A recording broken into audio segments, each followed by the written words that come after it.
Hari ini kita akan melanjutkan pembahasan kita di dalam eksposisi Kisah Para Rasul. Kita masuk kepada pasal 22, bagaimana Paulus yang telah ditangkap dipanggil Tuhan untuk bersaksi, berani berdiri bagi kebenaran. Mari kita berdoa mempersiapkan hati untuk mendengarkan firman sekali lagi. Kami bersyukur untuk anugerah-Mu, bersyukur untuk kasih setia-Mu, bersyukur untuk panggilan Tuhan, undangan Tuhan untuk kami boleh ada di tempat ini. Bapa Sorgawi, terima kasih, kasih-Mu yang begitu besar terus menerangi kami dengan firman-Mu. Dan pada pagi ini sekali lagi kami minta belas kasih-Mu, terangilah kami dengan firman, bukalah hati pikiran kami, dan biarlah kiranya kami boleh terus dibentuk dan boleh terus dipimpin untuk menjalankan seluruh kehidupan kami seturut dengan firman Allah.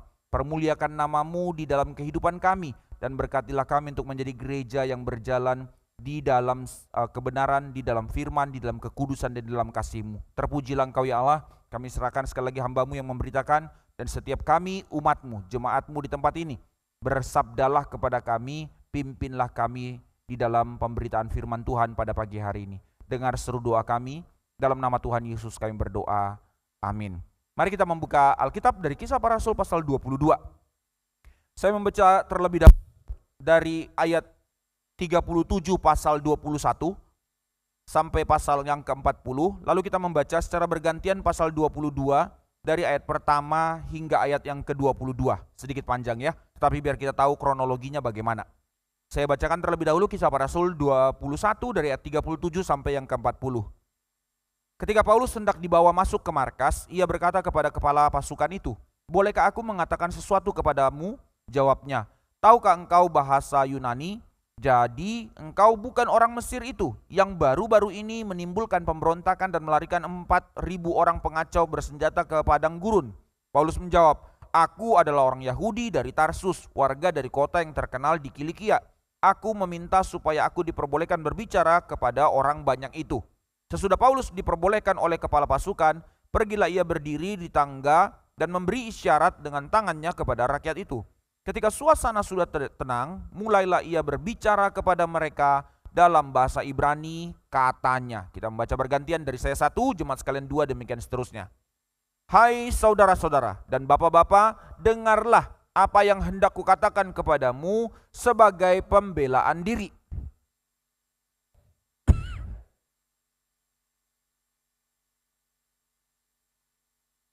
Aku adalah orang Yahudi, lahir di Tarsus di tanah Kilikia, tetapi dibesarkan di kota ini, dididik dengan teliti di bawah pimpinan Gamaliel dalam hukum nenek moyang kita, sehingga aku menjadi seorang yang giat bekerja bagi Allah, sama seperti kamu semua pada waktu ini."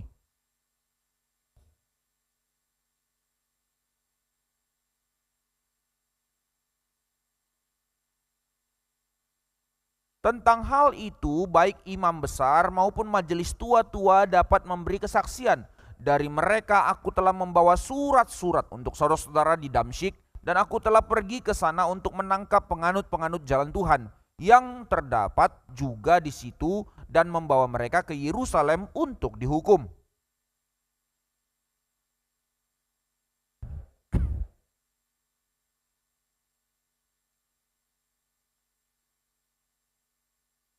Maka rebahlah aku ke tanah, dan aku mendengar suatu suara yang berkata kepadaku, "Saulus, Saulus, mengapakah engkau menganiaya aku?"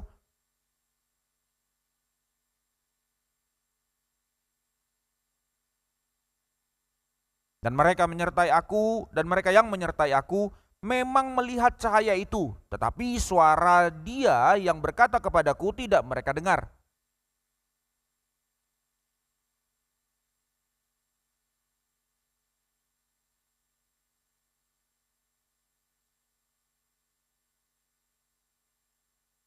Dan karena aku tidak dapat melihat oleh karena cahaya yang menyilaukan mata itu, maka kawan-kawan seperjalananku memegang tanganku dan menuntun aku ke Damsyik.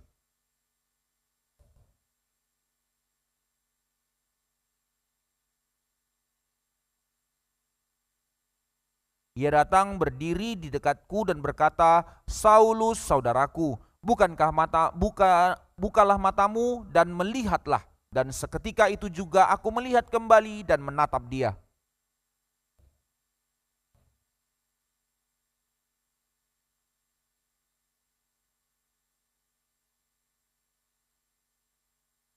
sebab engkau harus menjadi saksinya terhadap semua orang tentang apa yang kau lihat dan yang kau dengar.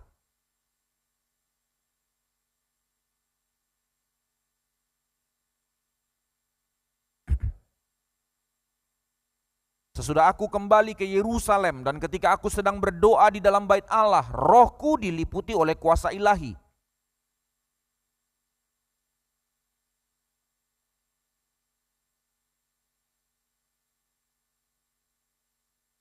Jawabku, Tuhan, mereka tahu bahwa akulah yang pergi dari rumah ibadat yang satu ke rumah ibadat yang lain dan memasukkan mereka yang percaya kepadamu ke dalam penjara dan menyesah mereka.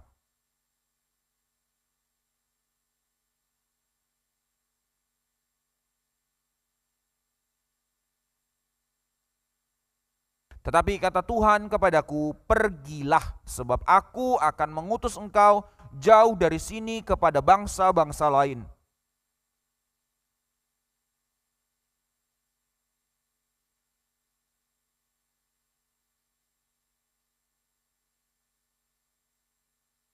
Saya teruskan hingga ayat yang terakhir. Mereka terus berteriak sambil melempar jubah mereka dan menghamburkan debu ke udara. Karena kepala pasukan memberi perintah untuk membawa Paulus ke markas dan menyuruh mereka menyiksa dan menyesah dia, supaya dapat diketahui apa sebabnya orang banyak itu berteriak-teriak sedemikian terhadap dia. Tetapi ketika Paulus diterlentangkan untuk disesah, berkatalah ia kepada perwira yang bertugas, bolehkah kamu menyesah seorang warga negara Rom, apalagi tanpa diadili? Mendengar perkataan itu, perwira itu melaporkan kepada kepala pasukan. Katanya, apakah yang hendak engkau perbuat? Orang itu warga negara Rom. Maka datanglah kepala pasukan itu kepada Paulus dan berkata, katakanlah, benarkah engkau warga negara Rom? Jawab Paulus, benar. Lalu kata kepala pasukan itu, kewarganegaraan itu ku beli dengan harga yang mahal.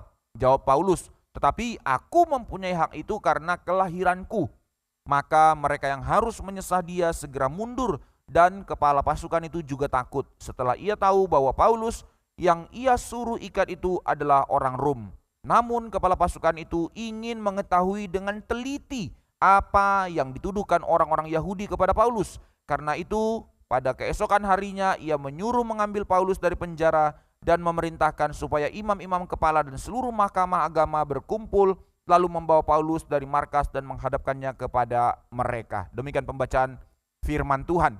Saudara-saudara sekalian, kita melanjutkan pembahasan kita dari pasal 21 kemarin, bahwa kita telah melihat bagaimana Paulus akhirnya ditangkap. Nah, di dalam hal ini kita melihat ada pola yang sama sebenarnya dengan kehidupan kita pada zaman ini. Di era kita sekarang, di dalam era digital ini, dengan sangat banyaknya segudang yang namanya media sosial sebagai tempat memberi informasi untuk tempat orang dikenal dan mengenal, gitu kan ya. Maka manusia begitu cepat untuk muncul dan tenggelam. Ada orang-orang yang bukan karena karya, hanya ya seperti yang saya bilang waktu itu, hanya gara-gara nangis patah hati lalu viral, akhirnya jadi terkenal, akhirnya jadi artis begitu ya. Fajar Sad Boy gitu. Cuman gara-gara nangis tok. Meaningless, no point dari apa yang dilakukannya, tapi akhirnya menjadi orang terkenal. Ada orang-orang yang hanya gara-gara joget-joget dan segala macam lalu jadi artis terkenal, tetapi seketika tenggelam lagi. Di balik semua realitas media sosial manusia muncul dan tenggelam, maka muncullah yang namanya istilah yang sangat luar biasa, the power of netizen, gitu ya. Apa yang terjadi kepada netizen hanya dengan sedikit data, tanpa penyelidikan yang akurat, baru dengar berita tentang seseorang, semakin viral berita itu, semakin banyak netizen yang ikut campur, makin habislah reputasi orang itu. Tidak diberi kesempatan untuk membela diri dan segala macam.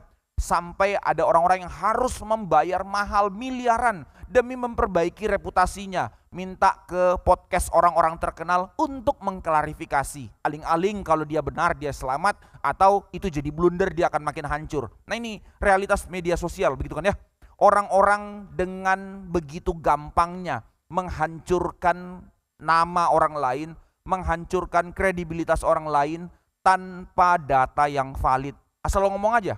Semua orang berhak bicara tanpa dasar, tanpa alasan. Maka Kalau kita melihat ini kan bukan isu baru yang terjadi sekarang saja kan ya. Semua realita yang seperti ini, manusia yang tinggal ngomong tanpa pertanggungjawaban. Bukankah itu adalah tendensi dari hati manusia yang berdosa sebenarnya? Bagaimana kita terlalu gampang secara psikologis untuk menunjukkan kejelekan orang lain. Deep di dalam hati kita, tidak tentu dengan niat jahat untuk mencelakakan orang lain, tetapi di dalam hati kita yang paling dalam, kita suka untuk ada orang lain lebih lemah atau lebih cacat dari kita. Nah, ini natur manusia berdosa. Sehingga manusia akhirnya cuman mau lempar saja tanpa tanggung jawab. Dan persoalannya bukan hanya kepada yang ngomong, kepada yang dengar juga masalah. Manusia pada dasarnya cuman mau dengar apa yang mereka mau dengar. Kita itu tidak ada pendengar netral. Saya dengar lalu saya saring berdasarkan kebenaran. Nanti dulu, dasar saya menentukan kebenaran itu apa? Somehow saya punya satu dasar berpikir yang menjadi dasar untuk saya menerima atau tidak menerima berita yang saya dengar. Nah, sebenarnya seorang filsuf dari Inggris, Francis Bacon, pernah menyatakan kalimat tentang hal ini, menganalisa tentang pikiran manusia. Dia berkata bahwa rasio kita ini, manusia ini, pikiran akal budi kita ini adalah satu kondisi yang tidak netral. Karena pikiran kita ini telah dipengaruhi atau dikunci oleh berhala yang membelokkan kebenaran. Jadi kebenaran itu bias di kepala kita. Ambil contoh, kalau kita gak suka sama orang, maka waktu kita dengar cerita tentang orang itu sudah pasti benar. Sudah pasti benar cerita jeleknya orang itu. Tetapi kalau kita dengar berita kebaikan tentang orang itu, langsung filter. Entah bagaimana caranya, switch on langsung modusnya. Allah pasti gini, Allah paling gitu kan ya.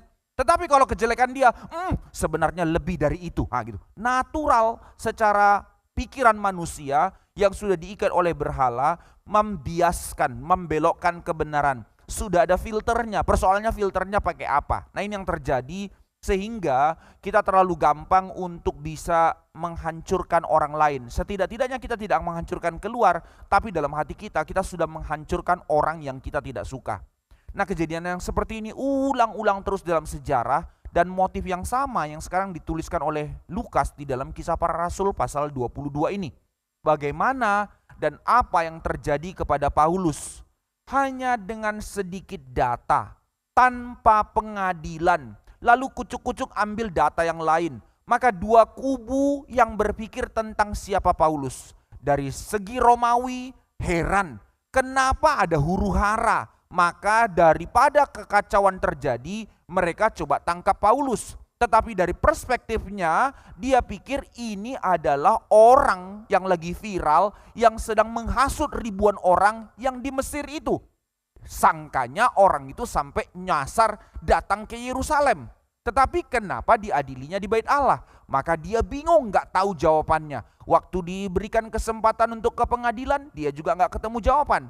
Tapi dari perspektif Yahudi, data tentang Paulus adalah seorang bidat yang telah menolak hukum Taurat, yang telah menistakan hukum Taurat dan menistakan Bait Allah dengan membawa orang kafir masuk ke Bait Allah dan seterusnya. Maka tanpa ada pengadilan, Paulus langsung ditangkap, Paulus langsung berusaha dimatikan, nyaris dibunuh dia. Dan herannya, Paulus tidak memilih untuk langsung buru-buru mencari pembelaan diri. Dari awal kesempatan ketika dia ditangkap, sampai nanti perwira mau desa dia, sebenarnya dari awal dia sudah bilang saja, saya warga Rom, tapi tidak dilakukannya. Dan ketika dia ditangkap sama orang Yahudi, sebenarnya dia bisa kasih kesempatan untuk membuktikan, oh aku sudah melakukan pentahbisan loh, karena pasal 21 dia sudah melakukan hal itu. Tetapi dia tidak lakukan, karena apa? Karena baginya tujuan hidupnya bukan mencari pembelaan diri, bukan mencari penerimaan diri. Tetapi dia melihat ini justru menjadi satu opportunity, menjadi satu kesempatan untuk dia berdiri menjadi saksi. Saudara, kalimat ini mungkin kalimat klise yang kita bisa nonton kepada orang lain. Tetapi justru ini yang Tuhan mau kita sadari. Bagaimana setiap kesempatan di dalam kehidupan kita itu adalah peluang yang Tuhan berikan untuk kita menjadi saksi.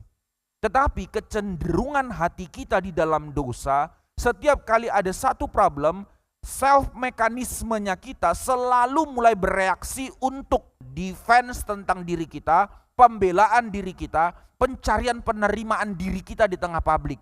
Ini problem, saudara, ini problem. Ini tanda kita menjadi sakit dan kita tidak benar-benar mengerti dan tidak mendalami betapa besarnya penerimaan Allah. Sehingga seluruh tindak tanduk kehidupan kita tidak didasari lagi kesadaran Allah sudah menerima kita, kesadaran kita penuh di dalam Allah untuk kita saksikan kepada dunia, untuk orang melihat bagaimana kita di dalam Tuhan.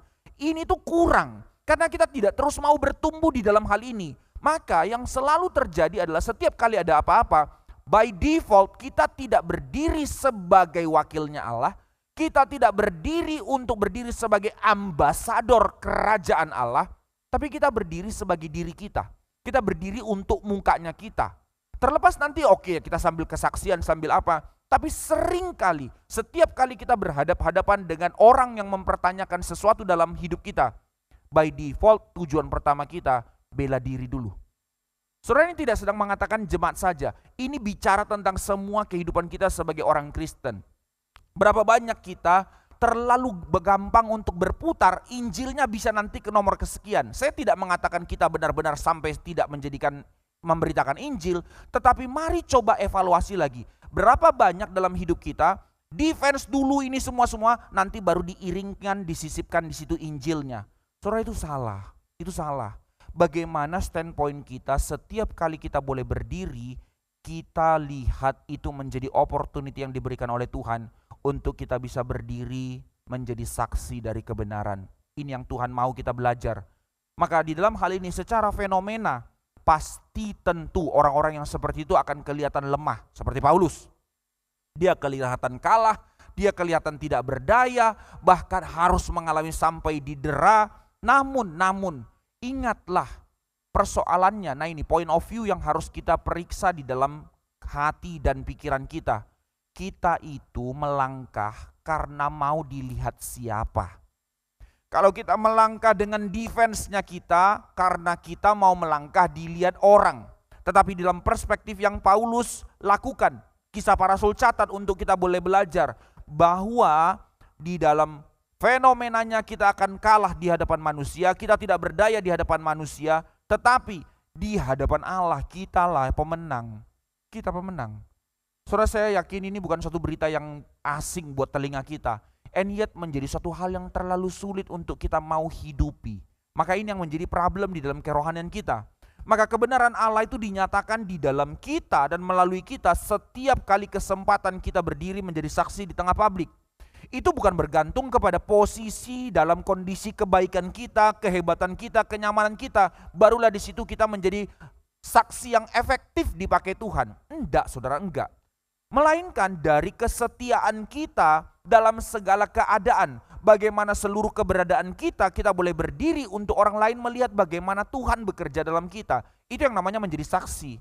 Even dalam kondisi sakit, even di dalam kondisi permasalahan, pergumulan, bahkan di dalam kondisi masalah ekonomi yang begitu sulit. And yet kita tahu bagaimana berdiri teguh, bagaimana berjuang di dalam kebenaran.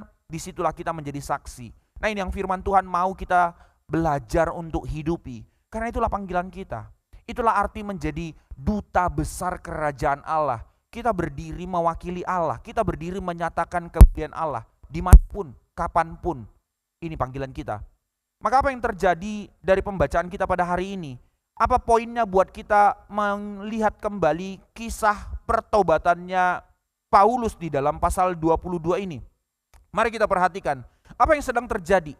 Setelah selesai perjalanan misi 1, 2, 3, minggu lalu saya sudah jelaskan. Setelah 24 tahun perjalanan pelayanan di dalam kesetiaan Paulus mengikut Tuhan, maka di dalam akhir pelayanannya berulang-ulang konfirmasi dari Roh Kudus, baik kepada dirinya sendiri, kepada rekan-rekan sepelayanannya, dan kepada orang lain dikatakan, bahkan nubuatan dari Agabus dikatakan bahwa Paulus akan kembali ke Yerusalem, dan di sana apa yang terjadi? Aniaya dan penderitaan yang menanti dia. And yet, di tengah peringatan seperti itu, dia pun tetap setia. Sebagaimana 24 tahun penyertaan Tuhan, Di dalam itu ada sukacita, di dalam itu ada kemenangan, di dalam itu ada penderitaan, dan dia setia. Maka sekarang lebih clear lagi Roh Kudus memberikan peringatan bahwa sudah pasti aniaya dan penderitaan di Yerusalem. Bukan menjadi peringatan untuk dia lari, tapi untuk menjadi kekuatan mempersiapkan diri. Dia harus masuk ke dalam panggilan ini. Dan Paulus tetap setia. Konsistensi kesetiaannya yang menjadi kesaksian menyatakan kemuliaan Tuhan. Bukan karena kemampuan atau hal-hal besar yang dilakukannya, tapi kesetiaan untuk mengikuti dinamika pimpinan Roh Kudus. Disitulah hidup kita menjadi orang-orang yang memuliakan Tuhan. Saudara, terkadang kita bukan orang-orang yang dipakai Tuhan untuk hal-hal spektakuler, tapi kesetiaan kita menjalankan di dalam kehendak Tuhan, menjalankan apa yang menjadi kehendak Tuhan. Itulah yang menjadi konfirmasi engkau sedang menjadi hidup yang memuliakan Tuhan. Dan benar, pasal 21, dia dicatat, dia ditangkap karena fitnahan, dituduh telah mencemari bait Allah, dan orang Yahudi memukuli dia di dalam ayat sebelumnya, dan hendak membunuh dia. Ini yang terjadi. Kemudian setelah itu, tentara Romawi mencoba menghentikan huru-hara, kebingungan orang ini siapa di dalam catatan yang kita baca. Maka dalam hal ini kita boleh melihat Paulus sedang mengusung 3 identitas sekaligus ketika dia ada di dalam ruangan itu. Pertama, dia memperkenalkan diri bahwa dia sebagai seorang Yahudi dan bahkan golongan Farisi, orang yang berketaatan oleh didikan dari Gamaliel, lahir di kota lain tapi dibesarkan di Yerusalem, dididik di dalam sekolah teologi yang sangat kental. Dan tidak hanya itu, dia juga seorang intelektual Yunani karena dia menguasai bahasa Yunani, berarti menguasai filsafat Yunani. Itu yang ditanyakan prajurit tadi, dapatkah engkau berbahasa Yunani? Maka dia adalah seorang intelektual. Dan tidak hanya itu, yang ketiga terakhir, dia juga seorang berkewarganegaraan Romawi. Darahnya Yahudi, Farisi, seorang intelektual Yunani, dan juga berkewarganegaraan Romawi. Ini statusnya dia. Dan status ini, sekali lagi, seperti yang tadi kita lihat di atas, dia tidak pakai untuk menyelamatkan dirinya. Kalau dia sudah pakai kalimat itu dari awal, maka dia akan aman-aman saja. Tetapi dia tidak melihat peluang itu yang dipakainya, tetapi dia mau melihat apa yang menjadi kehendak Tuhan di dalam dia dan melalui hidupnya. Maka melalui status itu, Tuhan memakai dia untuk menjadi saksi Injil. Mari kita perhatikan. Maka dalam hal ini, saudara-saudara sekalian, poinnya apa? Kita melihat status-status seperti ini. Untuk membaca diri kita di dalam statusnya kita. Setiap kita punya latar belakang berbeda-beda. Punya status yang berbeda-beda. Tetapi itu pun di dalam rencana Tuhan. Itu pun di dalam kedaulatan Tuhan. So what? Mari sekali lagi saudara, dengan segala rendah hati kita bersyukur kepada Tuhan. Siapapun engkau, dari latar belakang apapun engkau, dalam status sosial bagaimanapun engkau, tetapi ingatlah, ketika kita telah beroleh penebusan sebagai orang-orang yang telah mendapatkan keselamatan, maka seluruh kehidupan kita, termasuk latar belakang kita, bahkan hal-hal yang sulit yang sudah kita lewati, hal-hal yang gagal, yang kalah, yang salah, yang sudah kita jalani, tetapi ketika kita telah ditebus dan diterima oleh Allah, maka di situ kemuliaannya dinyatakan di dalam kita dan melalui kita. Dan Tuhan mau memakai seluruh latar belakangmu, seluruh kehidupanmu untuk menjadi saksinya. Bukan karena kita sempurna, bukan karena kita punya sesuatu hal yang bisa kita jual untuk menjadi satu kesaksian bagi dunia. Bukan, tetapi melalui seluruh rajutan perjalanan kehidupan kita yang bolak-balik gagal, yang bolak-balik mendukakan Tuhan, yang mempermalukan nama Tuhan, bahkan di dalam hal kenistaan yang layaknya harus dimurkai oleh Tuhan, and yet setelah itu mendapatkan penebusan. Narasi inilah yang kita bawa ke tengah dunia, untuk dunia boleh lihat, bukan melihat kita, tapi melihat Kristus melalui kita. Ini panggilan kita. Saudara, dunia tidak akan melihat Kristus karena engkau sukses, tapi dunia melihat Kristus bagaimana, melihat Kristus dari hidupmu, dari perubahanmu.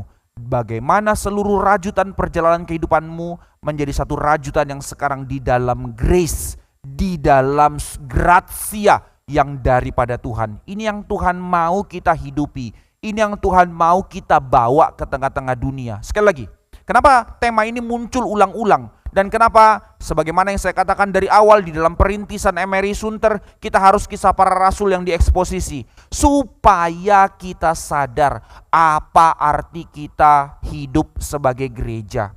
Supaya kita sadar apa panggilan kita sebagai gereja. Maka ketika kita bersekutu di sini, it's not only about us, my feeling, perasaanku, masalahku, tetapi untuk menyadari bagaimana kita sebagai gereja dipanggil Tuhan di dalam rencananya yang terlalu mulia. Nah, ini poinnya. Maka di dalam hal ini Lukas sengaja mencatat kisah para rasul 22 tentang sekali lagi kisah pertobatannya Paulus. Mengapa? Kisah penangkapannya Paulus, pertobatan Paulus dicatat lagi dalam pasal 22 ini. Kenapa peristiwa ini harus dicatat kembali? Justru melalui pencatatan kisah ini, pembaca kita dibawa untuk melihat melalui peristiwa ini bahwa inilah yang menjadi langkah awal perjalanan Paulus menjadi tahanan hingga nanti sampai ke Roma. Artinya justru melalui peristiwa ini Paulus taunya dalam pimpinan Roh Kudus misi 1, misi 2, misi 3 sudah selesai. Maka sudah selesai, saatnya saya, waktu sudah tidak lama lagi, saatnya saya mati. Even di dalam saatnya waktu saya akan mati ini masih perjalanan panjang lagi. Yang ternyata lewat perjalanan itu pun Paulus sekarang sadar, itu pun adalah perjalanan untuk menjadi saksi Tuhan. Ternyata Tuhan mempersiapkan dia untuk pergi sampai mengabarkan Injil sampai kepada Kaisar Roma. Somehow lewat cara-cara yang tidak terduga, lewat cara-cara yang tidak masuk akal. Kita berpikir bagaimana saya bisa sampai ke sana, bagaimana saya sampai di sini.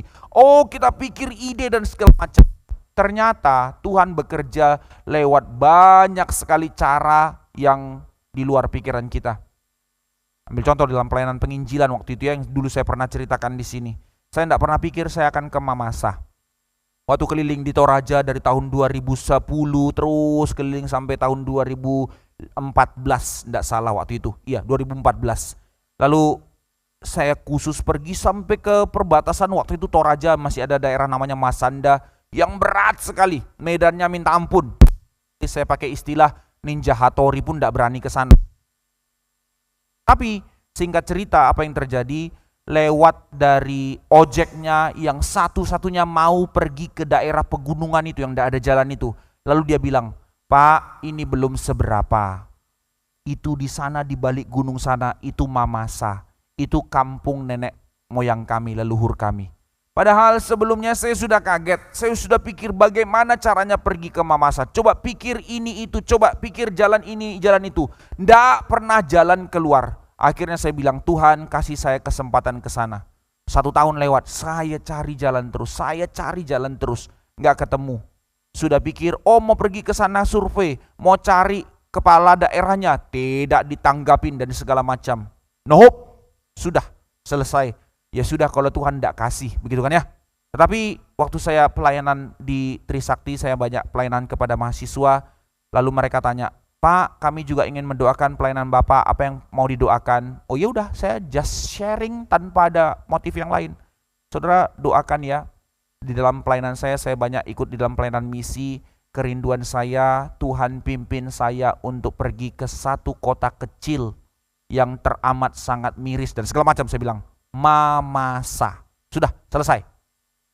Out of nowhere, kucuk-kucuk, satu anak gadis datang, titit, selesai, lalu salam. Pak, terima kasih ya firman tadi dan segala macam. Tadi saya dengar Bapak mau ke Mamasa ya. Oh iya, oke.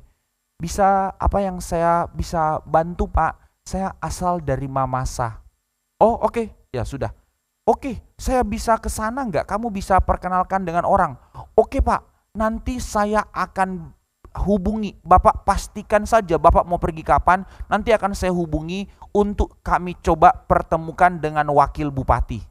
Wah sudah langsung ketemu pentolannya, selesai. Oke, saya tidak tanya lagi, sudah terlalu girang. Oke, selesai, saya berangkat. Sampai di Mamasa dan memang jalannya begitu berat. Begitu sampai di Mamasa, lalu saya kontak anak ini, Pak hubungi yang ini ya, ini asistennya wakil bupati. Oke, Saya hubungi asisten wakil bupati, Pak diperharapkan untuk boleh datang ke rumah dinasnya wakil bupati. Begitu saya sampai, disilakan duduk, disuruh makan. Wakil bupatinya masih di dalam dan ternyata sakit, cancer, udah stadium 4. Dan saya tidak tahu wakil bupati ini ternyata udah sering bolak-balik ibadah di RMCI pusat. Sudah, karena udah disuruh makan ya mau gimana makan. Sambil makan lihat ke atas ada foto keluarga. Ternyata anak gadis itu anaknya wakil bupati. Just it. Opo iki setahun cari jalan kiri kanan mau ke sana bagaimana nggak ketemu, coba ini nggak bisa, coba itu nggak bisa. Anak itu juga nggak ngomong dia anaknya wakil bupati. Sambil saya telepon, lo kamu nggak ngomong itu papamu. Ya kayaknya nggak penting deh Pak, yang penting Bapak bisa melayani kota kami, terima kasih. Nah itu somehow caranya Tuhan, saudara, caranya Tuhan melalui langkah-langkah yang nggak masuk akal. Tapi itu terlalu mulus. Tapi Paulus harus lewat jalan dia di pengadilan untuk bisa sampai ke Roma, supaya telinga orang yang merasa diri terbesar, bahkan sudah menyatakan dirinya salah satu dari dewa yang harus disembah, yaitu Kaisar Roma, harus tunduk untuk mendengar Injil. Tidak ada yang bisa batasi Injil. Mau tembok segede apapun, mau senjata sebesar apapun, penetrasi Injil tidak bisa ditutupi. Injil diberitakan, maka Injil diberitakan. Ini Tuhan. Maka selemah apapun, seterbatas apapun, tapi kalau kita tahu bahwa Tuhan telah memanggil kita, tidak ada orang yang terlalu lemah untuk tidak bisa dipakai Tuhan. Tidak ada juga orang yang merasa terlalu hebat untuk boleh layak bisa dipakai Tuhan. Tidak ada itu. Tetapi sekali lagi, di dalam anugerah, saudara dan saya dipanggil dan dipakai Tuhan. Bukan hanya sekedar untuk mendapatkan keselamatan bagi diri kita, tapi untuk menjadi saksi Tuhan di dalam kehidupan kita. Ini panggilan kita. Maka dengan cara ini, Tuhan memakai Paulus untuk bisa mengabarkan Injil sampai ke Roma. Tidak berhenti di situ, saudara sekalian. Justru melalui momen ini kita melihat bahwa inilah Tuhan memberikan izin dan memberikan kesempatan kepada Paulus yang dari dulu tetap rindu panggilannya, dia mau menginjili orang Yahudi, tapi Tuhan belokkan untuk dia pergi menginjili kepada orang Romawi, kepada orang-orang non-Yahudi, kepada Gentiles. Tetapi di dalam kerinduan itu Tuhan bukan blok dia tidak boleh mengabarkan Injil kepada orang Yahudi, bahkan sampai terakhirnya, finally, sebelum kepada pemerintahan Romawi, Tuhan masih mengizinkan melalui momen yang tidak masuk akal ini, melalui momen yang sangat menyakitkan ini. Tetapi ini menjadi tempat di mana Tuhan memakai Paulus bersaksi secara massal kepada seluruh pembesar Yahudi. Bukankah ini doanya? Sekarang Tuhan jawab. Caranya tidak masuk akal, caranya susah. Tetapi melalui cara ini, kesaksian Paulus terakhir secara publik kepada ribuan orang langsung untuk terakhir kali dia bersaksi mengabarkan Injil kepada bangsa Israel.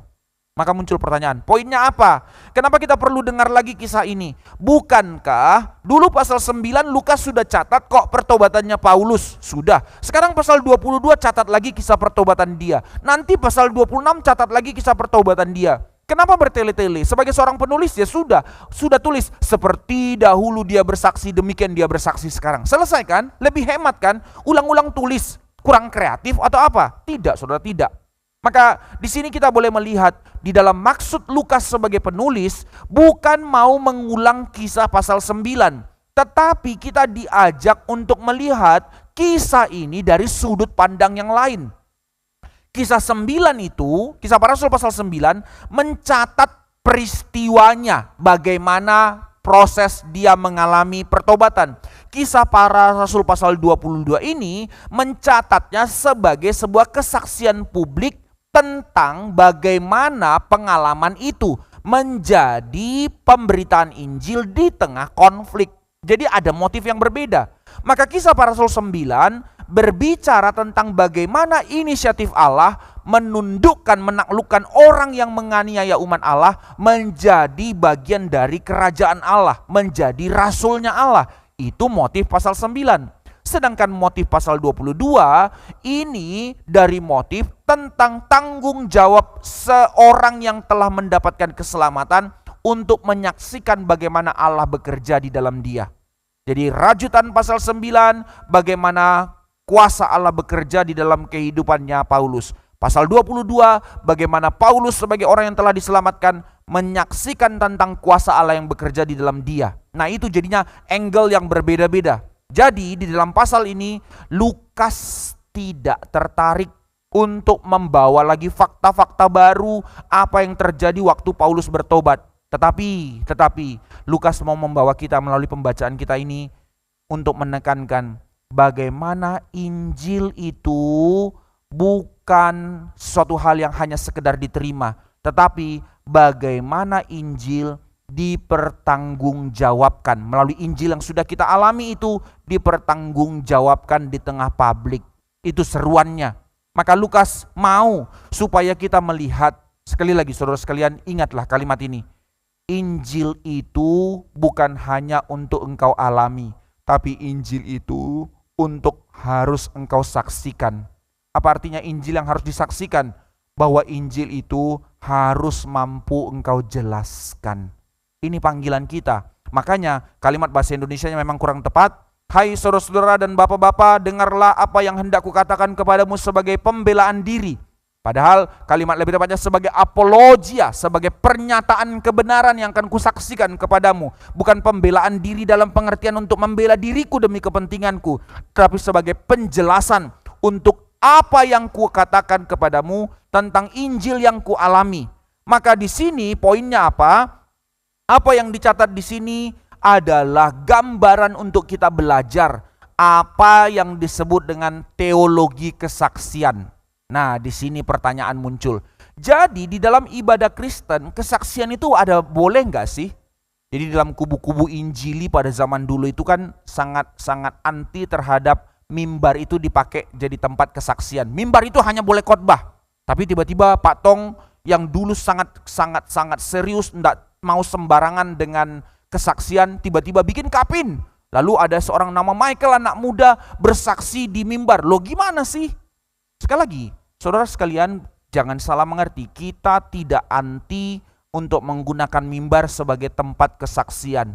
Tetapi Lukas mencatat ada teologi yang mendasari kesaksian. Tidak bisa sembarangan. Karena bersaksi tentang kehidupan kita mengalami kuasa Injil bukan menyaksikan tentang nostalgia rohani, bukan menyaksikan tentang pengalaman-pengalaman spiritual, dan bukan pula tentang kesaksian yang subjektif tentang saya.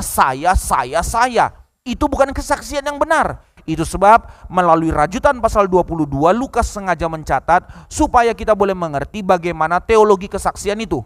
Jadi dari kisah Paulus kita belajar bagaimana mempertanggungjawabkan karya Allah yang sudah terjadi di dalam kita.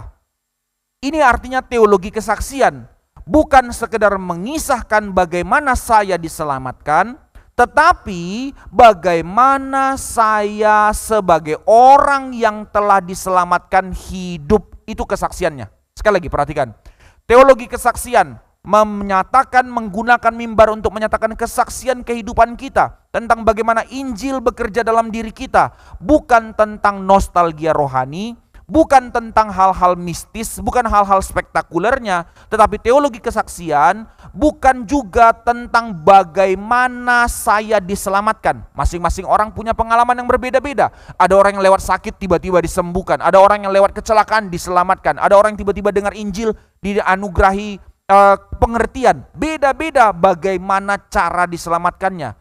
Tetapi teologi kesaksian mau menekankan melalui kehidupan kita ada kehidupan yang bersaksi, yaitu bagaimana hidup saya sebagai orang yang telah diselamatkan. Apa yang dikerjakan Allah waktu saya diselamatkan? Apa yang dikerjakan Allah dan dipimpin Allah setelah saya diselamatkan? Nah, itu yang namanya teologi kesaksian. Jadi bukan tentang sayanya, tapi bagaimana karya demi karya Allah bekerja di dalam saya dan melalui saya. Bagaimana karya Allah tidak hanya Dia datang menerima saya, datang menganugerahkan keselamatan kepada saya, dan tidak hanya berhenti pada perubahan hidup saya. Tetapi teologi kesaksian berkata, bagaimana kuasa Injil itu juga mendesak saya, memberikan keberanian kepada saya untuk bersaksi bagi dunia. Saudara, sekali lagi, paketnya satu. Apa maksud kalimat ini kita dengar? bahwa ketika engkau ditebus, engkau dipanggil untuk menyaksikan kepada dunia apa yang dikerjakan Allah di dalam hidupmu dan melalui hidupmu. Jika saudara tidak melihat ini yang menjadi main course dari perjalanan kehidupanmu, engkau gagal mengerti apa arti keselamatan.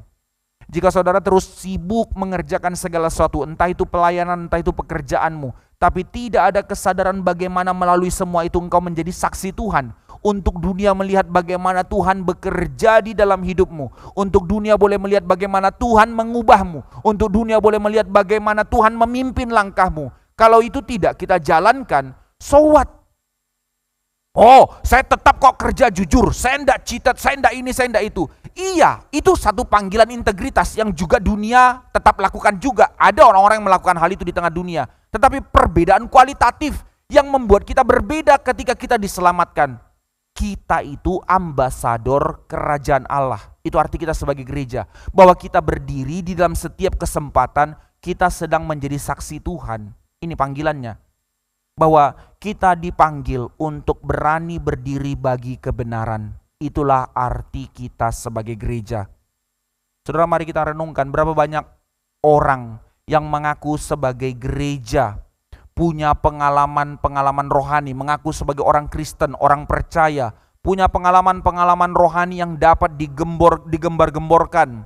Tetapi berapa banyak cerita-cerita kesaksian pertobatan kita tidak dikemas dengan bijaksana, dan bahkan banyak sekali kesaksian-kesaksian yang diberitakan di mimbar tidak setia kepada firman.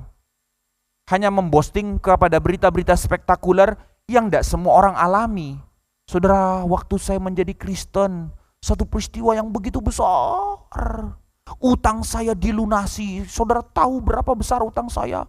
Puluhan miliar, saudara. Orang lain berharap, oh inilah pertobatan. Lihat, substansinya apa? Nostalgia rohani yang berpusat kepada diri, bukan berpusat kepada Kristus, bukan berpusat kepada firman. Itu bukan kesaksian yang benar. Maka di sini kita boleh belajar tentang teologi kesaksian. Apa arti kita bersaksi? Yaitu kita berani berdiri bagi kebenaran.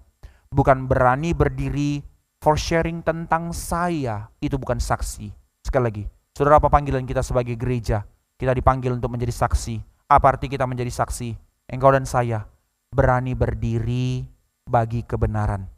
Sekarang sebagai kesimpulan, jadi apa yang kita pelajari dari kesaksian Paulus ini? Dari teologi kesaksian yang diajarkan ini? Apa arti kita berani berdiri bagi kebenaran? 3 hal saja yang kita rangkumkan melalui kesaksian Paulus. 3 arti berani berdiri bagi kebenaran. Apa arti panggilan kita menjadi orang-orang yang dipanggil menjadi saksi, berani berdiri bagi kebenaran? Pertama, sesederhananya, dan inilah yang menjadi fondasinya, panggilan kita sebagai gereja, berani berdiri bagi kebenaran berarti kita berani berdiri dengan jujur tentang siapa kita di hadapan Allah. Saudara, ini panggilan kita di tengah dunia. Bagaimana kita tidak membangun diri dengan topeng, dengan tembok, dengan kemasan-kemasan yang indah, tetapi rapuh. Saya sangat bersedih. Ada orang-orang yang mengatakan di dalam pelayanan banyak sekali orang-orang yang telah menjadi hamba Tuhan yang hidupnya hanya pakai topeng, kelihatan baik sebagai seorang hamba Tuhan, tapi realitas di belakang begitu hancur. Satu kali saya mendengar cerita tentang anak muda akhirnya serahkan diri jadi hamba Tuhan. Lalu waktu mulai ketemu sama hamba Tuhan lain, sama-sama di STT. Setelah ketemu di STT, mulai jadi posesif. Si cowok bilang, pokoknya mulai sekarang, mahasiswa teologi saudara, mahasiswa teologi. Pokoknya mulai sekarang, kita sudah jadian, maka kamu harus blok semua, unfollow semua teman-teman Instagram kamu yang cowok, termasuk yang di asrama di STT. Ini orang sakit jiwa ngerti firman atau tidak? Saya tidak bilang jemaat ini pun berlaku terjadi di dalam anak-anak mahasiswa STT yang generasi angkatan generasi Z sekarang ini. Maafkan, saya tidak sedang menghina zamanmu, tetapi inilah realitas yang terjadi kepadamu, hai adik-adik remaja pemuda yang terjadi sekarang. Unfollow, oke, blok. Sudah, pacar, jadi, selesai. Setelah pacaran, segala macam, lalu nikah. Sangat-sangat toksik. Kemanapun harus gandengan tangan. Oh, mesra. Saudara coba pikir ya, saya sama istri saya, kemanapun kami harus gandengan tangan. Saya nggak punya ruang untuk jemaat Tuhan. Jemaat mau datang, ada istri, pegang terus dan segala macam. Ini sayang atau ini seorang yang nggak dapat dipercaya, ini nanti lari kemana-mana. Nanti kalau saya lepas nanti ke cewek lain lagi segala macam. Jadi begitu kan ya. Ini satu realitas yang so stupid. Dan faktanya akhirnya terjadi apa? Ketahuan. Masih mahasiswa praktek waktu itu. Selingkuh. Punya chat mesra-mesraan sama cewek lain. Ketahuan dari mana? Istrinya baca, terluka. Setelah terluka, lapor ke rektornya. Akhirnya ini orang didisiplin, diskors, nggak dikeluarin. Karena ada kesadaran pertobatan, belum jatuh ke dalam perzinahan, tapi sudah mulai chat-chat love-love lah sama cewek lain, begitu ya. Entah bagaimana relasi mereka di rumah, nggak tahu. Tapi di luar selalu mesra. Singkat cerita, didisiplin 1 tahun. Setelah didisiplin 1 tahun, lalu dilihat, dikonseling dong. Hamba Tuhan lihat, dari pertanyaan-pertanyaan, mereka berdua selalu sudah saling menerima kok, saling mengampuni kok, saling sayang kok, kemana-mana mesra. Oh ya sudah dong, istrinya saja sudah terima, mau apa lagi? Ya sudah terima dan segala macam. Tapi memang tetap tanda tanya besar. Loh, dia yang tadi melapor nangis-nangis, baru setelah seminggu laporan sudah jalan mesra-mesra kemana-mana, gak karu-karuan, begitu-begitu kan ya. Tapi singkat cerita setelah 1 tahun peristiwa, terus mesra. Tetapi di belakang layar sudah ketahuan, setahun gak pernah lagi di kamar melakukan hubungan. Setahun gak pernah ada lagi komunikasi. Di rumah sudah kayak setan sama setan. Begitu keluar rumah, langsung. Kemunafikan, kamuflase, topeng. Saudara, Tuhan tidak mau kita menjadi orang yang demikian. Seolah-olah di gereja nanti jadi asyar, shalom, apa kabar? Ada sukacita saudara hari ini, amin ya, Tuhan berkati ya. Di rumah, mulut yang berkata shalom, mulut itu juga yang maki-maki gak karu-karuan. Di sini kita bilang, terpujilah Tuhan. Sampai di rumah, mbak pun dihakimi, ndak beres kerja, saya tidak ngerti. Tapi Paulus dalam hal ini menjadi satu cermin untuk kita belajar mengerti apa arti kita menjadi saksi Tuhan. Apa arti kita berani berdiri bagi kebenaran.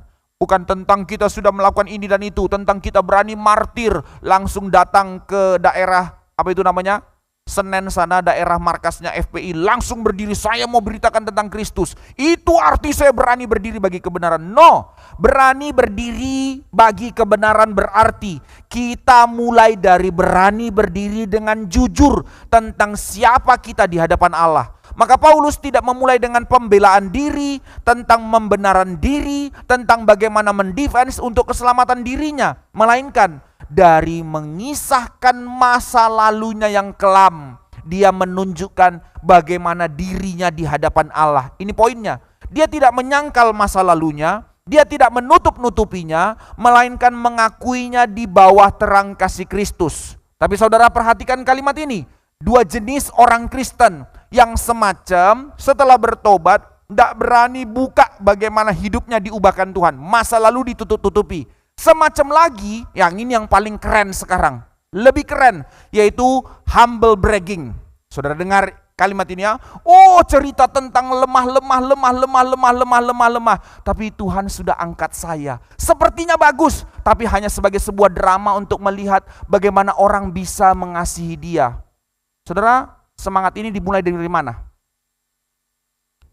Saya enggak sebut nama gerejanya ya, tapi saya sebut persekutuan mereka. Pria sejati. Humble bragging. Saudara, saya harus berdiri di mimbar ini untuk mengatakan bagaimana saya telah jatuh mengkhianati istri saya. Saya sudah berzina begini begono. Wah, rasa diri hancur. Setelah itu apa? Tumpang tangan. Tumpang tangannya apa? Mengusir roh zina keluar dari orang ini. Setan yang salah dia berzina. Humble bragging. Seolah-olah seperti baik, seperti menunjukkan cara-cara hidupnya yang lemah dan segala macam, tapi hanya pakai itu untuk memanipulasi orang lain. Enggak, saudara, bukan itu. tapi kerelaan untuk menunjukkan bagaimana Tuhan membentuk dan mengubah.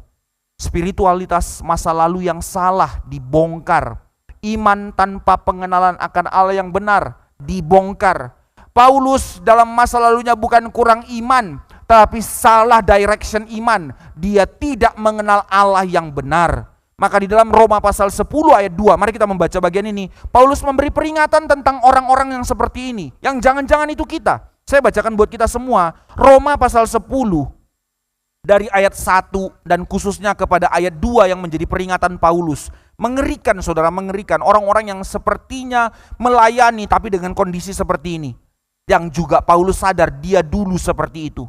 Demikian firman Tuhan, Roma 10 ayat 1 dan 2. Saudara-saudara, keinginan hatiku dan doaku kepada Tuhan ialah supaya mereka, orang-orang itu diselamatkan. Orang-orang apa? Dia pengen orang-orang ini diselamatkan. Orang-orang apa itu? Sebab aku dapat memberi kesaksian tentang mereka, orang-orang itu, bahwa mereka sungguh-sungguh giat untuk Allah. Seperti dulu dia, sungguh-sungguh giat untuk Allah, tetapi tanpa pengertian yang benar. Saudara, engkau melayani Tuhan, tetapi di dalam segala kedok sepertinya bagus, tapi engkau tidak rela untuk dibongkar, tidak rela untuk ditunjukkan bagaimana engkau dibentuk atau diubahkan oleh Tuhan. Engkau melayani siapa? Jangan-jangan engkau sedang melayani pride-mu. Maka dalam hal ini Paulus berkata, berdiri dengan dalam kebenaran, menjadi orang-orang yang berdiri bagi kebenaran adalah orang-orang yang jujur tentang siapa dirinya di hadapan Allah. Maka apa yang kita pelajari dalam hal ini? Berani berdiri bagi kebenaran berarti tidak memalsukan identitasmu, termasuk tidak memalsukan masa lalumu. Bukan berarti boasting seluruh kejatuhan masa lalumu, tetapi dengan jujur menyatakan di hadapan Tuhan bagaimana kelemahanmu. Bukan berarti dengan jujur menyatakan artinya bersaksi nostalgia iman, saya. Bukan. Tapi bagaimana Allah bekerja dalam dirimu, itu yang mau kita saksikan. Keberanian yang sejati itu justru ditandai dari kita berani membuka diri untuk Allah terus mengkoreksi dan membentuk kita. Sekali lagi, perhatikan kalimat ini. Apa arti kebenaran yang hakiki? Yaitu kebenaran untuk menjadi vulnerable. Itulah keberanian yang sejati.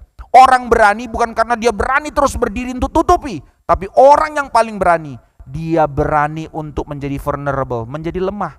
Dengan cara apa? Bahwa dengan rela hati kita mau berdiri, membuka diri kita di hadapan Allah untuk membiarkan Allah mengkoreksi kita, membentuk kita. Itu orang berani. Maka bagaimana dengan kita di tempat ini, saudara-saudara sekalian? Berapa banyak kita orang-orang yang rajin, konsisten pergi ke gereja? Atau berapa banyak dari kita yang rajin melayani, tapi sulit sekali untuk menerima pengkoreksian, sulit sekali menerima teguran. Self mechanism itu sudah terlalu tinggi untuk by default langsung defend. Berapa luas hati kita untuk senantiasa diperiksa oleh firman? Berapa luas hati kita untuk masuk di tengah komunitas untuk saling dibentuk dan saling membentuk dan saling mengkoreksi? Kesalehan tanpa kerendahan hati, kesalehan tanpa kerelaan untuk membuka diri justru menjadi penghalang terbesar kebenaran itu bekerja dalam hidupmu. Sebagaimana minggu lalu saya mengatakan, orang-orang yang terus seperti melayani dan sibuk melayani tapi tidak memberi dirinya di tengah komunitas, itu adalah bom waktu yang akan menghancurkan hidupmu. Karena itu topeng. Kedua, apa itu berarti berani berdiri bagi kebenaran? Berarti kita berani berdiri bagi Kristus meski kita tidak diterima atau bahkan kita ditolak oleh dunia. Pertama, berani berdiri untuk menyatakan identitas kita di hadapan Tuhan dari masa lalu sampai Tuhan mengubahkan kita. Setelah itu tidak berhenti di situ. Lalu berani berdiri bagi Kristus untuk menjadi saksinya meski tidak diterima atau bahkan ditolak. Dari masa lalu Paulus menceritakan titik balik hidupnya. Bagaimana anugerah yang datang mencari dia bukan karena kemampuannya mencari Allah. Bagaimana Tuhan mengubahkan dia dari yang tadinya seorang penganiaya untuk menjadi saksi Tuhan. Itu purpose dari kesaksiannya dia. Maka di dalam narasinya, penekanannya bukan pada pengalaman-pengalaman spiritualnya dia yang ditekankannya, pengalaman-pengalaman mistis yang diceritakannya. Padahal di sisi yang lain di dalam Korintus Paulus bilang, kalau mau cerita hal-hal spektakuler aku juga bisa. 3 kali aku terangkat ke sorga dan segala macam mujizat-mujizat yang kualami, kuasa-kuasa kesembuhan yang bisa kukerjakan. Tapi aku memilih menganggap semua itu sampah. Aku tidak mau menceritakan itu. Yang kuutamakan adalah memberitakan Kristus dalam kehidupanku.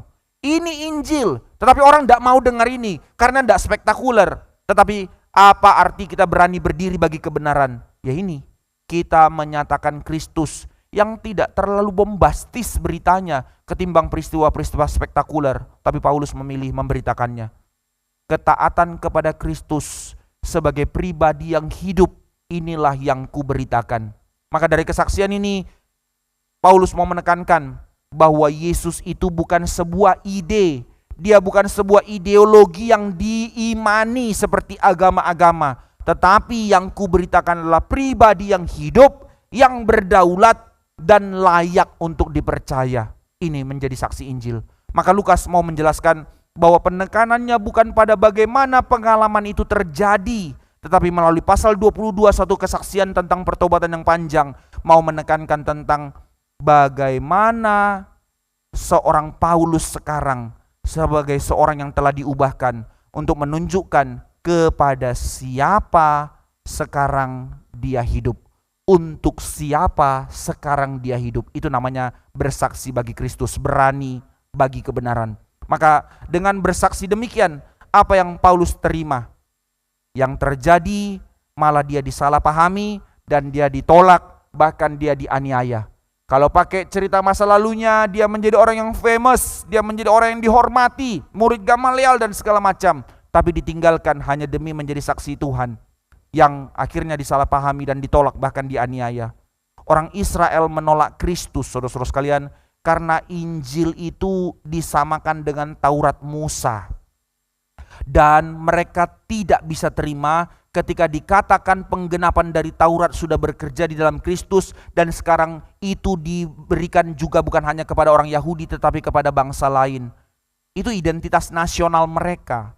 Itu privilege-nya mereka, merasa mereka menjadi kaum pilihan. Tapi sekarang kata kaum pilihan itu diberikan kepada seluruh bangsa. Yang tidak terima, maka mereka mau matikan Paulus. Berapa banyak orang begini?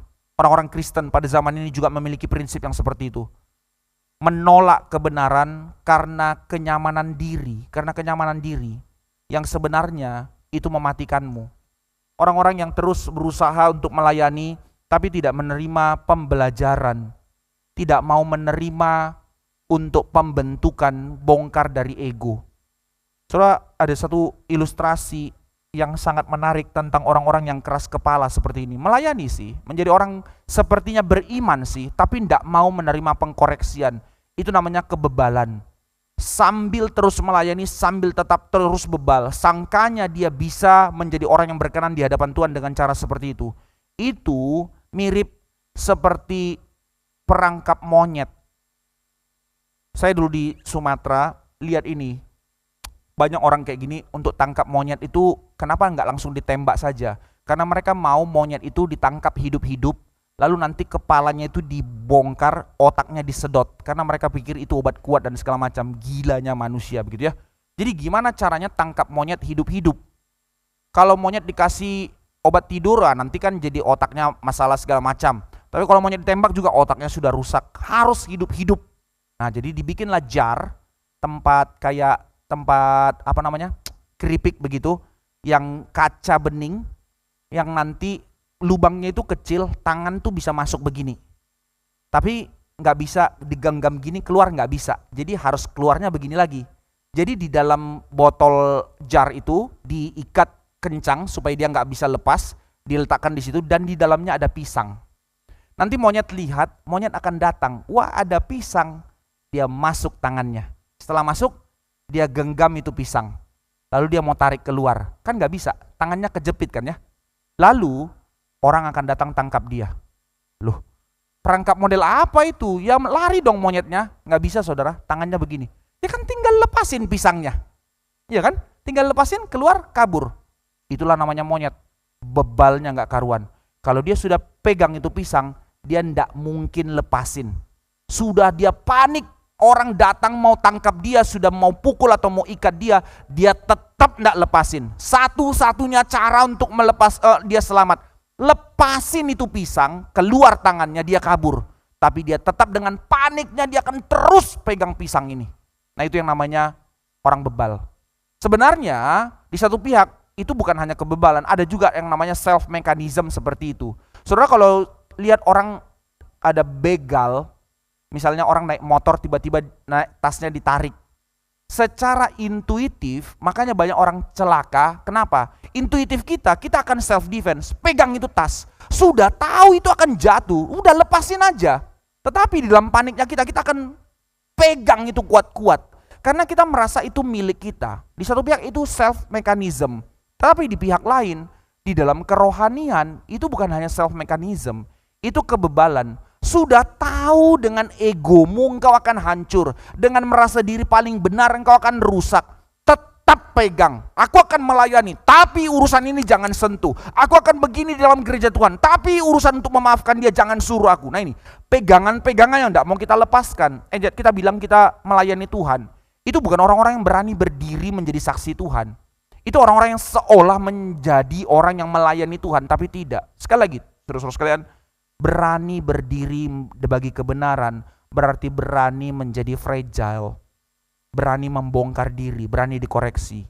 Maka di sini kita boleh melihat berapa banyak orang Kristen di dalam kebebalan seperti ini. Banyak orang menolak Tuhan bukan karena tidak mau percaya Tuhan, melainkan karena karena takut Tuhan akan berbuat lebih daripada apa yang diharapkannya.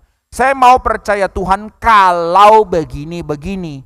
Jadi, tapi kalau tawaran Injil adalah begini-begini, saya tidak mau. Bukan tidak mau percaya Tuhan, saya percaya Tuhan, tapi jangan jadikan saya percaya seperti ini. Nah ini yang disebut golongan orang-orang agnostik. Tahu ada Tuhan, tapi tidak mau tunduk kepada Tuhan. Kitab Roma sudah bilang ini, inilah orang-orang yang dikatakan fasik dan lalim. Fasik tahu ada Tuhan, tapi tidak mau tunduk kepada Tuhan. Lalim, tahu kebenaran firman Tuhan, tapi tidak mau tunduk kepada kebenaran. Maka menjadi saksi Tuhan berarti kita menyatakan kebenaran dan tidak tentu diterima. Bahkan kita ditolak, bahkan punya potensi kita dianiaya, tetapi melalui kisah Paulus dikatakan, maukah engkau tetap setia?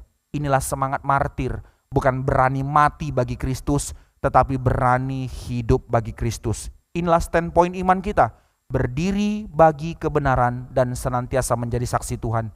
Meskipun dunia menolak, meskipun kejujuran kita dianggap tidak fleksibel, alah kaku kamu, menolak manipulasi yang dianggap tidak loyal, tidak ikut arus, dianggap sok suci, tetapi engkau mau tetap berdiri menjadi saksi Tuhan. Terkadang iman kita akan dianggap berlebihan bagi dunia, karena kita memegang prinsip yang dianggap kaku. Alah kaku banget lu, iman lu itu apa sih? Ketaatan yang dianggap fanatik bagi dunia. Namun kita tetap mau berdiri setia menjadi saksi Tuhan.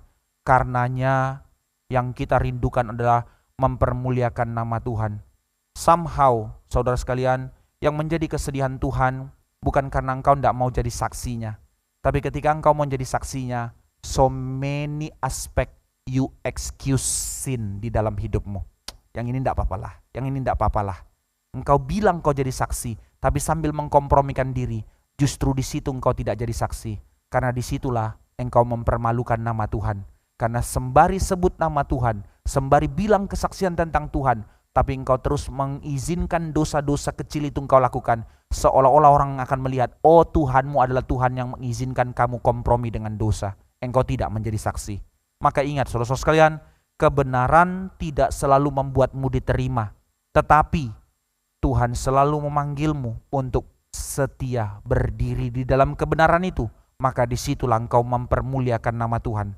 Terakhir, ketiga, maka berani berdiri bagi kebenaran berarti berani berdiri dengan hikmat di tengah dunia yang keras. Dari ayat 17 sampai 30. Setelah Paulus ditangkap oleh tentara Romawi dan ketika hendak didera, barulah dia memakai apa itu tadi? Paspor Romawinya. Baru dia kasih tahu identitas kewarganegaraannya sebagai warga negara Romawi. Disinilah dia menjadi bijak. Bijak memakai sarana dunia untuk menjalankan misi Allah. Bukan pakai sarana hanya demi cari untung rugi dan kepentingannya, tapi untuk menjadi sarana bagaimana misi Allah dinyatakan.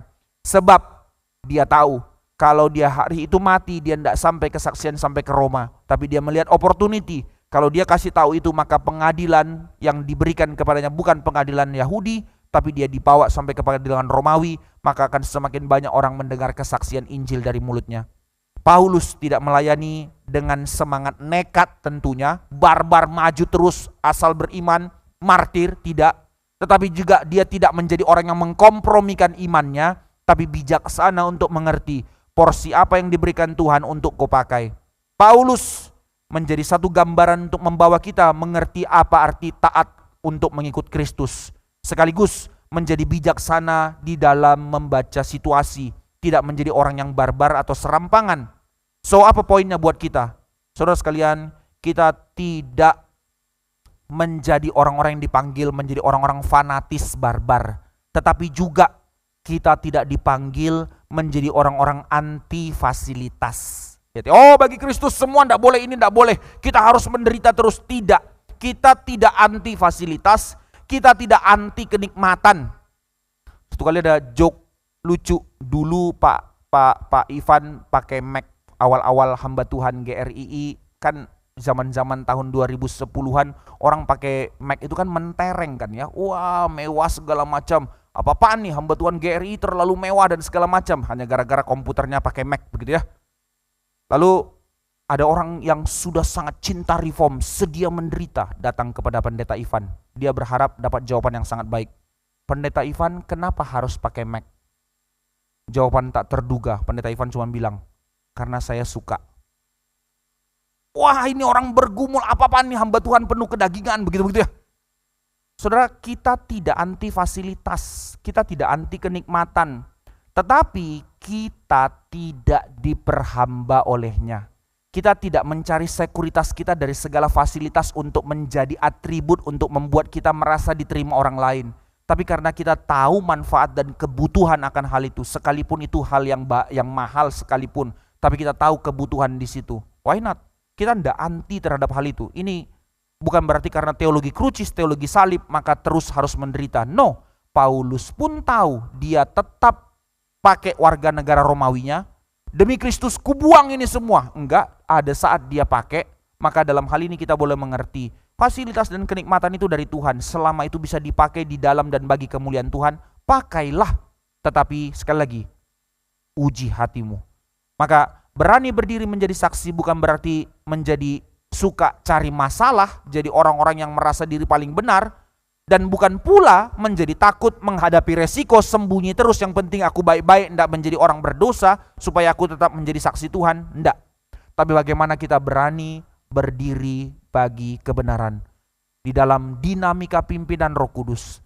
Kapan kita harus bersaksi, kapan kita harus menjalankan hidup seturut dengan pimpinan Tuhan, bertahan, menyerang, berjalan, menyatakan kebenaran, untuk diam sementara waktu. Semua itu bukan karena kenyamanan kita, tapi dalam kerelaan untuk terus mengerti apa yang menjadi pimpinan Roh Kudus dalam kehidupan kita.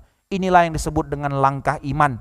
Iman yang dewasa, bukan iman yang keras kepala, tetapi iman yang dengan kerelaan hati terus mau bersandar kepada Tuhan, sehingga menjadi orang-orang yang peka untuk melihat kemana Tuhan memimpin langkahku. Menjadi saksi memang tidak kelihatan keren, tidak kelihatan bombastis, dan tidak tentu diterima orang karena kesaksian kehidupanmu. Bahkan mungkin karena kesaksianmu engkau justru ditolak orang dan dijauhi orang, karena engkau dikatakan sok suci dan seterusnya. Akan tetapi ingatlah saudara sekalian, it's our calling sebagai keluarga kerajaan Allah, bahwa Allah tetap bekerja di dalam seluruh kesaksianmu dan kesetiaanmu untuk menjalankannya.